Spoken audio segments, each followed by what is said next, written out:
Len, the King of the Cowboys Award. I mean, this is such an honor. I mean, this trophy needs a little bit of work, but hey, I am very very honored to have this. But however, I cannot accept this whole thing without giving credit to my co-writers. Let me introduce them to you, please, please. First of all, we have Bear. He's outstanding performance in the beat mechanism. Congratulations, Bear. Congratulations. You nailed that one. Next up, we have King. King played the female role in Melrose Dog, and congratulations on that one. Bear did all right, and King, you did fantastic too. Yeah, good boy. Okay, hey, don't play the part too much. Come on. Let's get both of you out here now. Let's see what both of you have to offer. Hey, congratulations, guys. You did a fantastic job. But gotta say, hey, long live WLEN, Len Amsterdam, and the radio show, because that's what makes this all happen. And thank you for this award.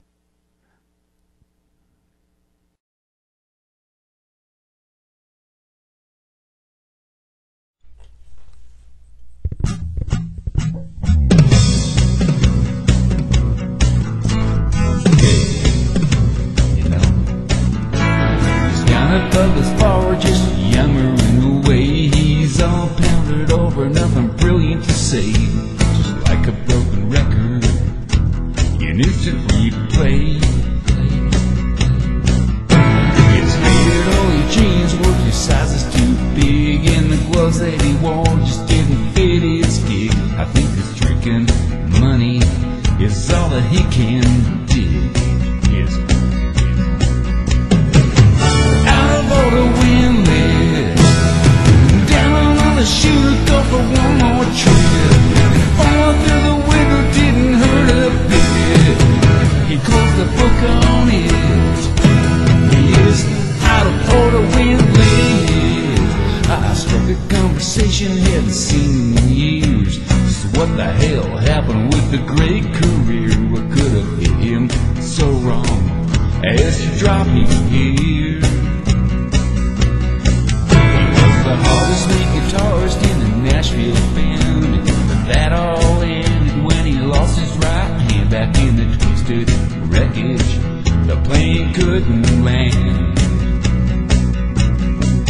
Now he's out of order, windless, down on the shoe to go for one more trip.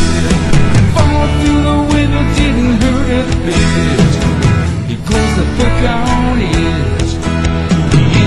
Out of order when late.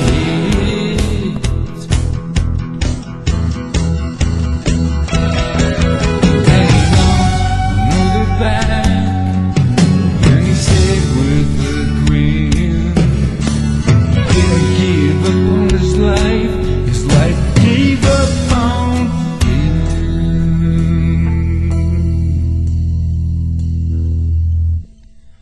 Out of order when late. Shoot another down or go for one more trip. And fall through the window didn't hurt a bit. He closed the book on it.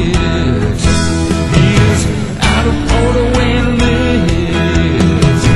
Out of order when lit. He's down above his bar just yammering away.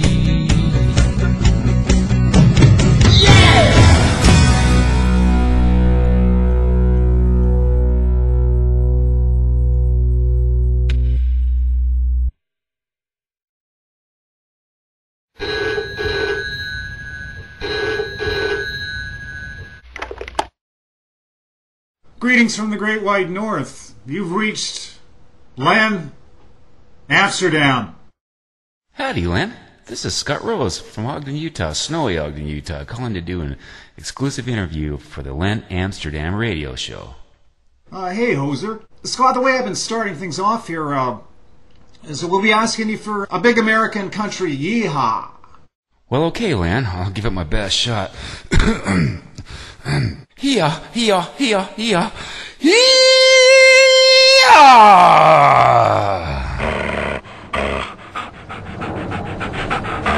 Good one, Scott, but you freaked out my dog. Well then, it's that fresh country air, man. We'll start this exclusive off with my stock cowboy question. Do you use chewing tobacco while riding the range on your horse?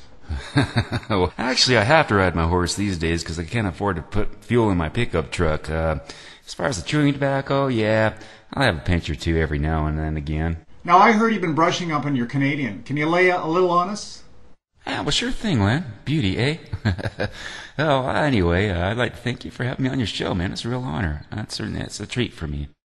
So, Mr. Rose, can you tell a little bit about your musical history? I guess I started about 30 years ago when I first started playing guitar.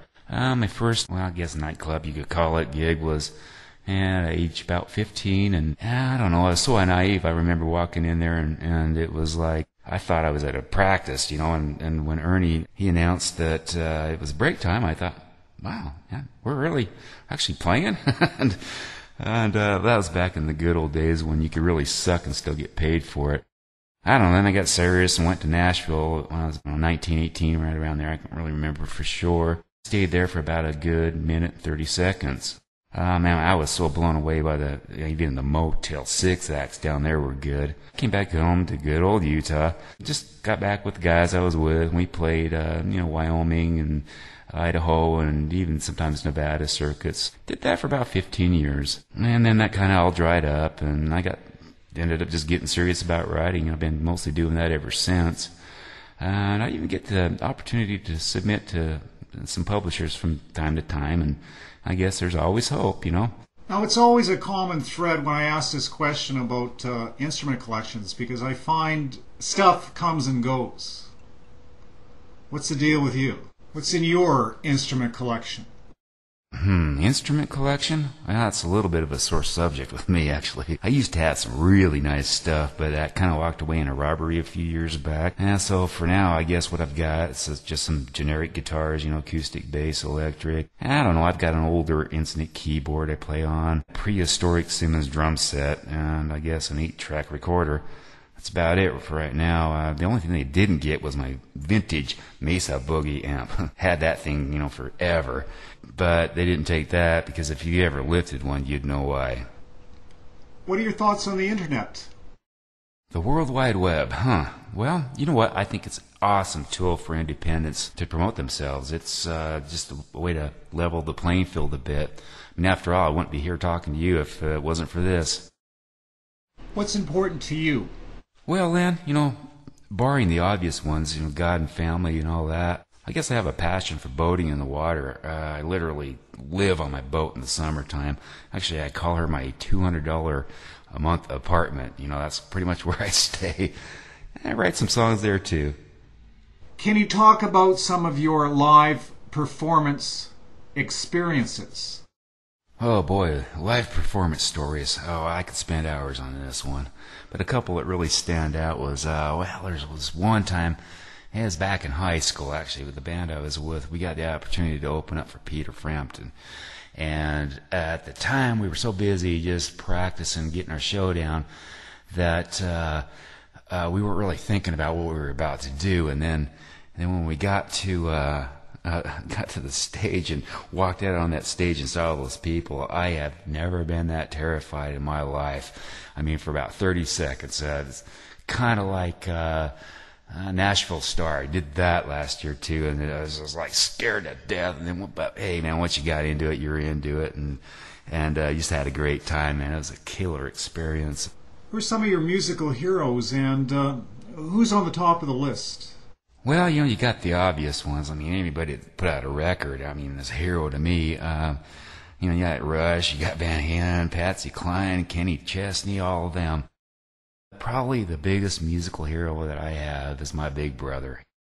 He picked up a guitar, and I was just a little kid at the time, and it was so in envy. I just looked at that time and went, man, I'm going to learn how to play that guitar better than him if it kills me. And he never did do much with it, but I just loved it so much that I just continued on, and to this day I'm just playing the thing, you know. So I guess my big brother, he's my biggest musical hero. Do you consider yourself a country artist?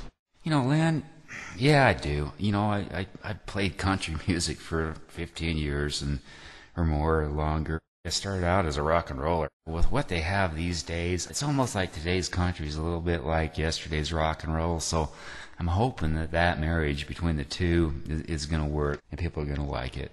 What are some of the best songs you've ever heard? I think some of the best songs that I've heard are people that, you know, dabble in it a little bit, and they don't know the technicalities of how you should do this and how you should do that. But something happens to them, and they just pour their emotions into a song. If you know the story behind it, and it probably wouldn't make sense to anybody else, but if you know the story behind the song, you're just into it. Hey, Len, well, I still got on the phone. Let me ask you this real quick. I've just kind of wondered. I've heard you guys in the winter months get so much snow and wind up there, you have to tie your snowmobiles up in front of the saloon to keep them from blowing away. Is that true? You know the coo coo coo coo coo coo coo beauty, eh?